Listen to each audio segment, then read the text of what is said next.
Could improving your mental agility help you be a better leader? If so, this video can help. Hello, everyone. My name is Tim B. Green, and this is Crush It Club, episode 95, How to Be Neuro-Agile.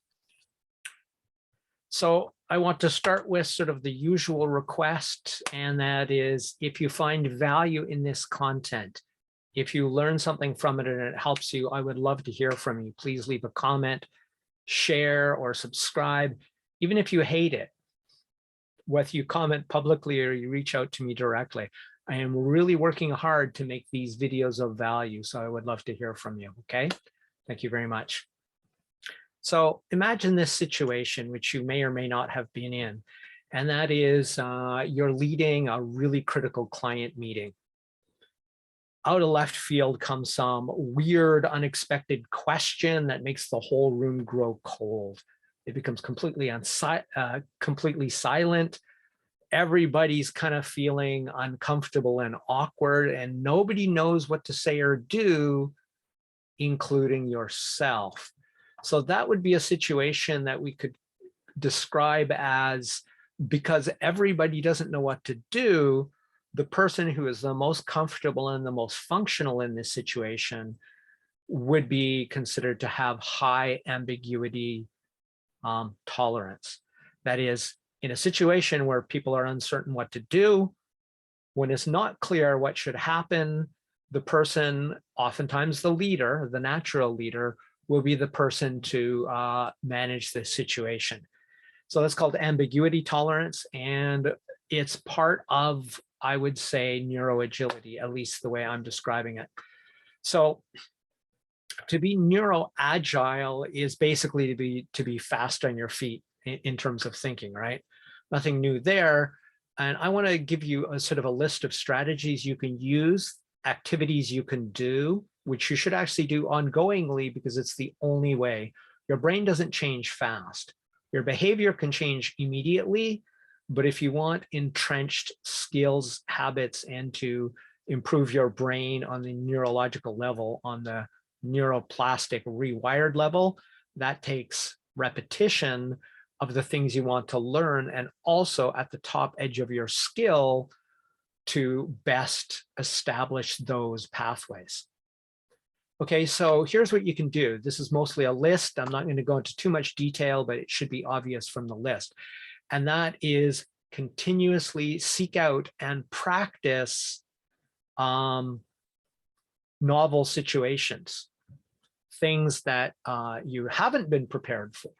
That is, put yourself in situations, and this can include things like new learning situations, new social situations, places, people, and events that you're not accustomed to, because if you're too accustomed and comfortable, then you're not working that neuro-agility or that mental agility side, because remember, it has to be a challenge to entrench, but it's also going to be challenging to expand your capacity for ambiguity and tolerance and just generally being mentally agile in a situation which might be emotionally charged or otherwise challenging.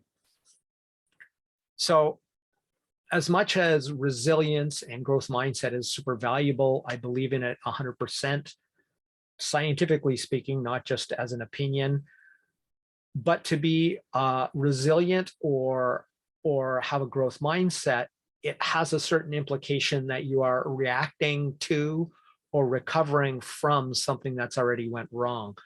So when I speak about neuro-agility or an agile mindset, I'm talking about trying to prevent the problem, dodge the bullet, rather than recover from the bullet hitting you. You can't always do this, but it is a proactive, preventative sort of mindset that you can, and I believe should, put in front of your resilience. No need to recover if you have nothing to recover from because you prevented that need. Okay, so there's a few things that you can do, but one thing I want to point out, especially about resilience is finite. That is, you only have so much time, money, and resources, especially in your business. If something goes wrong, you've only got a certain amount of those time, money, and resources from with which to recover. Blah, like that. I got to be a little neuro-flexible myself right now. So by being neuroadaptive, the difference is you can be neuroadaptive to basically an unlimited degree, and you can always expand that skill. And the idea is to prevent having to dip into those resources of which you only have a limited amount. Resilience, the time, money, and resources that they can take. Now, one of the most powerful strategies for this, still not used in schools, at least not in the ones I've worked in, and it was 𝗕𝗄𝗄𝗃𝗂𝗏's invention of deliberate practice. He was actually the inventor of the 10,000 hour rule you've heard of. It's been misunderstood by Malcolm Gladwell, and those aren't my words, those are 𝗕𝗄𝗄𝗃𝗏's own words. So I did an article a long time ago on LinkedIn called The Golden Triangle of Learning, and it's a very basic, I'll put somewhere in the description or in a card sharing the link to a fantastic little video about deliberate practice. But in essence, this golden triangle is the same thing inspired by Anderson's work. And that is do, check, learn, or do, check, adjust. So you do a skill with a specific goal to improve a small piece of that skill, a micro skill.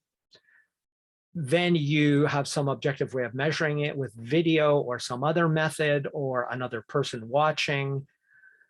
And then you get feedback immediately and then adjust based on that feedback you get. So do, check, improve, or do, check, adjust. Okay, another way is to seek out novel, challenging situations of all sorts, but in particular, let's play safe.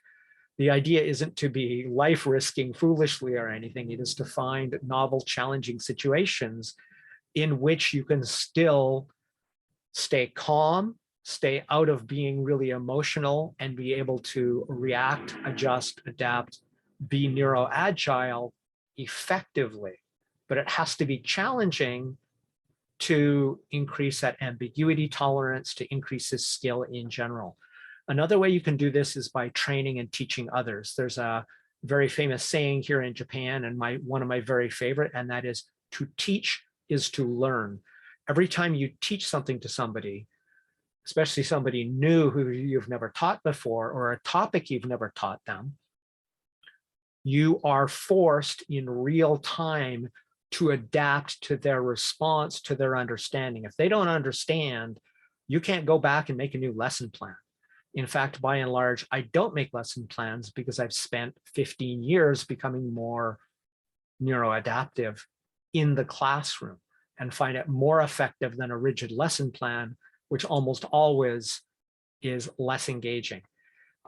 So then really what it comes down to is, to become more neuroadaptive, you want to consistently, intentionally practice and train your neuroagility in safe but challenging situations.